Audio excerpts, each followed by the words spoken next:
kulanti wacan wanaagsan saaxiibayaal meel walba dunida aad ka joogtaan ku soo dhawaada wararka ugu xiisaha badan ee sheekooyinka ciyaaraha aynu ku bilaabnay kulan ciyaareedkii Newcastle United iyo Liverpool waxaa soo afjaray 16 jirkii Rio kulankani oo ahaa mid aad u xiiso badnaa ayaa natiijo wanaagsan ka gaartay kooxda kubadda cagta Liverpool ayadoo ciyaartu ay ku bilaabatay bandhig aad u wanaagsan inta badanna ay muuqanaysay in weerar celisba ciyaarta labada dhanba ay muujinayeen ciyaartooydooda laakiin ciyaarta waxa ay sii gubatay kadib markii kaarka cas uu ka qaatay mid kamid ah ciyaartooyda ugu muhiimsanaa kooxda kubadda cagta ee Newcastle United taasi oo keentay in Janis xogani u arkaan Liverpool in natiijo wanaagsan ay ka gaari karaan kooxda kubadda cagta Newcastle United maysan filanaynin sida ay Newcastle ciyaartu ay ka dhigtay oo barbardhac ahaa balse waqtigii dhimashada ciyaarta waxa meel aan la filanaynin ka soo baxay 16 jirka Liverpool ee Rio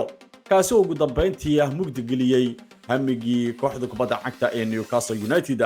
daayirkii ay si weyn u doondoonayso kooxda kubadda cagta Chelsea ee Xavi Simons ayaa ogolaaday heshiis 6 sano ah oo markaa kula joogi doono kooxda kubadda cagta ee Chelsea tan iyo sanadka 2031 waxaana madaxda sare ee kooxda kubadda cagta Leipzig ay ogolaadeen waqtiga kan xaadirka kaliya in laga warsugi doono go'aanka kama dambaysta ee Chelsea markaa ka qaadan doonto in ciiraankani markaa ay la wareegto xidigani u dhashay wadankaasi Holland ee qadka dhexe aadka u maamulaya ayaa muddo aad u fara badan ka dhaadhicinaya madaxda sare ee kooxda kubadda cagta Leipzig inuu aad markaa uu doonayo ku biirista geegida Stamford Bridge ee kooxda kubadda cagta Chelsea sheekadaani waqtiga kan xaadirka aad bay markaa u rumoowaysaa sida markaa warbaahinada qaar ba ay tibaaxayaan laakiin hadda waxaa la soo warinayaa in Chelsea gabi ahaanba ay diyaarinayso maalmaha foodin ugu soo haya in sheekadaas ay soo gabagabayn doonaan maadaama ciiraanku uu ogolaaday heshiisa muddo 6 sanadood ah inuu la gali doono kooxda kubadda cagta Chelsea heshiis shakhsiyaadkaasina uu noqday mid ay aad ugu farxeen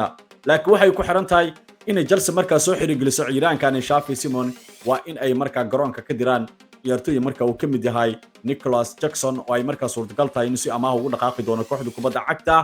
ee Bayern Munich ee ka dhisan horyaalka Bundesliga wadankaasi Germany iyo sidoo kale Christopher Nkunku oo markaasna ka mid ah ciyaartooyda laga diri doono geegida Stamford Bridge marka hore waa in Chelsea markaa ay garoonkooda Stamford Bridge ka faaruqaan Jackson iyo sidoo kale Nkunku si markaa loo soo xareeyo daayirkani kooxda RB Leipzig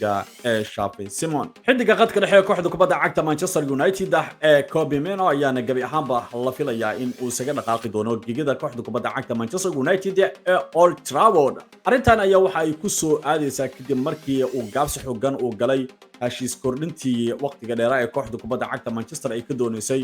xidigan u dhashay wadankaasi Ingiriiska ee Kobe Mino maadaama heshiiska waqtiga kan xaadirka uu kula joogo stadiga kooxda Manchester United uu ka dhacayo tan iyo sanadka 2027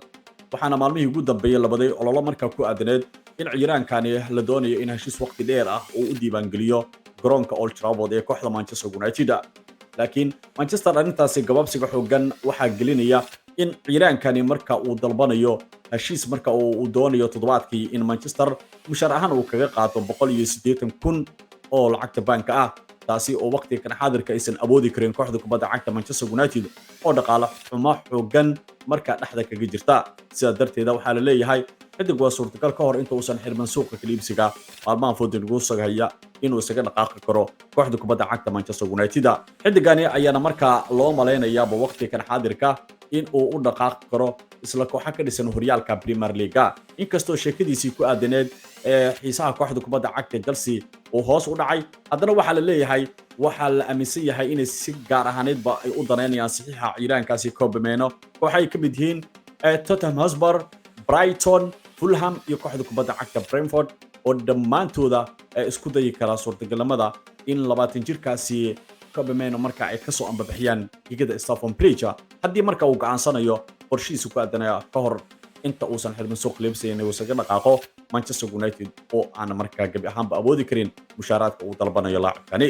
kooxda kubadda cagta Manchester City ayaa markaa ku sii dhawaanaysa hamigeedii ku aadanaa inay la soo wareegaan hogaamiyaha Paris Saint-Germain ee Donnarumma kaasoo hadda la leeyahay labada dhan ee PSG iyo kooxda kubadda cagta Manchester City meel wanaagsan ayay xaaladdu maraysaa Donnarumma waa uu aqbalayaa inuu markaa u soo dhaqaaqo geegida Etihad Stadium ee kooxda kubadda cagta Manchester City markaa ay ku ciyaarto waana sheekada la doonayaba in markaa la soo gabagabeeyo maalmaha foodin ugu soo haya halka Pep Guardiola oo hogaaminaya kooxda kubadda cagta Manchester City markaa uu doonayo sida ugu dhaqsiyaha badan in la dedejiyo arrimaha ku aadan Donnarumma maadaama kulankii ugu dambeeyay ee horyaalka Premier League Isbriska ay guuldaro xanuun badanba ay kala kulmeen kooxda kubadda cagta Manchester City oo arrintaani markaa la kaashanaysa arrimaha wakiilka xiddigaasi Donnarumma ayaana war wanaagsanba ka helaysa maadaama keliya ay ku xiran tahay in City ciidaankaasi ba ay la soo wareegaan in ay bixiyaan lacag dhan 30 milyan oo lacagta Yuroga. kooxda ka dhisan horyaalka Ligue dalkaasi Faransiiska ee Marseille ayaa wadahadalo xoogan kula jirta inay la soo wareegto difaaca kooxda West Ham United ee Emerson kaasi oo ay markaa u arkaan inuu yahay xiddig markaa u soo dhaqaaq karo horyaalka dalkaasi Faransiiska.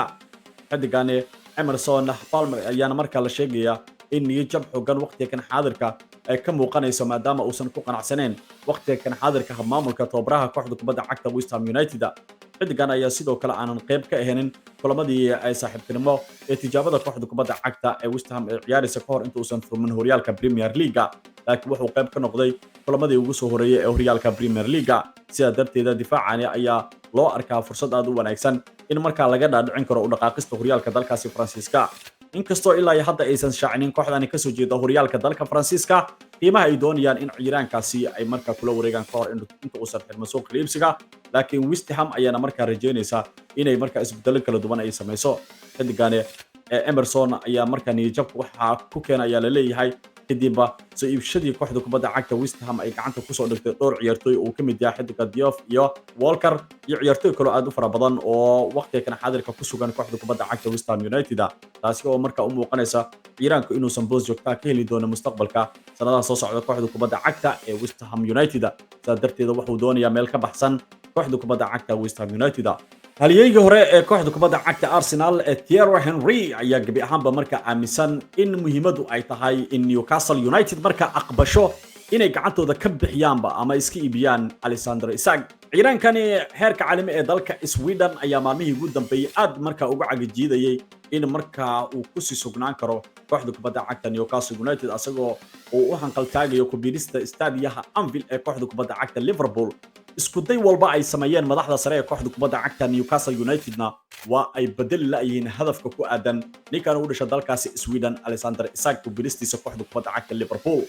ayadoo Liverpool marka laga diiday dalab gaaraya 110 milyan oo lacagta ganiga waad ku qasban tihiin inaad aqbashaan qiimaha ay kooxda kubadda cagta Liverpool ay doonayso inay bixiso si aan markaa kaga dhaqaaqo kooxda kubadda cagta Newcastle United. Thierry Henry waxa uu qabaa aragti ka duwan aragtida maamulka kooxda kubadda cagta ee Newcastle United ay doonayaan inay markaa ku xirxiraan ciidaankani Alexander Isak. waxa uu leeyahay xiddiga haduuba uusan ku qanacsaneyn in kooxda markaa uu sii joogo waxaan aaminsanahay inuusan markaa ciyaar ama bandhig la jeclaysto uusan soo bandhigi karin, maxaa yeelay wuxuu taasi ka doorbidayaa inuu markaa raalli ku noqdo ama ku qanacsanaado kursiga keedka ee kooxda. sidaa darteeda waa ay ku qasban tahay inay markaa Newcastle ay fiirsato danteeda oo ah inay qaadato lacagahaasi faraha badan ee kooxda kubadda cagta Liverpool ku doonayso in ciidaankani sheekadiisa ay ku soo afgaraan. taasi ayaa dan u ah oo suuqa waxay ka heli karaan ciyaartoy kale oo waaweyn oo muhiim u noqon kara mustaqbalka kooxda kubadda cagta Newcastle United. ugu dambeyntiina xiddiga kooxda Manchester United ee Bruno Fernandes ayaa ka warqaba xiisaha ay u qabto kooxda kubadda cagta Al Ittihad ee ka dhisan horyaalka dalka Sacuudiga, maadaama laacibkani ilaa hadda la aaminsan yahay inaysan isku wanaagsaneen asaga iyo sidoo kale maamulkiisa. sidaa darteeda Manchester United ayaa aad ugu walwalsanba inay markaa weyn karto ciidaankan u dhashay dalkaasi Portugiiska ee Bruno Fernandes, kaasi oo gabi ahaanba markaa ay muuqan karto inay markaa malaayiinta lacageed ee xilligaani ay u soo bandhigayaan kooxaha ka dhisan horyaalka dalka Sacuudiga ay markaa u raaci karo ciidaankani. sidaa darteeda Manchester United walwal xoogan ayay markaa ku joogtaa muddooyinkii ugu dambeeyay ayadoo weli ay markaa ay dhigta la raacayso hadalhaynta ama dhawaaqa ka soo gaaraya kooxaha ka dhisan horyaalka dalka Sacuudiga. ciidaankani ka tirsan kooxda Manchester United ee Bruno Fernandes ayaa dalabkii ugu weynaa oo ay ka soo gudbisay kooxda kubadda cagta Al Hilal ee horyaalka dalka Sacuudiga ayana ka dhisan marka gabi ahaanba la hakiyay bilo ka hor kadib markii ciidaanka uu sheegay in uusan albaabada u ballaqaynin dalab walba ee ka soo gaara maamulka kooxda kubadda cagta Al Hilal. ciidaankana ayaana markaa ku qanacsanaa in war wanaagsan uu markaa ka doonayo madaxda sare kooxda kubadda cagta Manchester United. hadda wax weyn ayaa isbedelaya oo sheekadii weli barteeda kama dhaqaaqin. Bruno waa suurtagal ayaa la leeyahay inuu isaga dhaqaaqo kooxda kubadda cagta Manchester United. haddaba ogow qaar ka mid ah taageerayaasha kooxda kubadda cagta ee Manchester United kuma qanacsana qaab ciyaareedka iyo sida markaa uu ula hadlo mar walba ciyaartoyda kooxda kubadda cagta Manchester United waa mid niyad jab xoogan markaa ku abuureysa. laakiin Manchester weli waxay rajo wanaagsan ka leedahay in ciyaaryahankani Bruno Fernandes ay garoonka Old Trafford marka ay ku sii hayaan halka Bruno sidoo kalena uu ka warqabo in ay si weyn ay marka u xiiseynayso kooxda kubadda cagta Al Ittihad ee ka dhisan horyaalka dalka Sacuudiga oo sidoo kalena ballanqaadyo kala duwan marka u muujinaysa in loo gacan gelin doono haddii xidigu uu aqbalo inuu u soo dhaqaaqo kooxda kubadda cagta Al Ittihad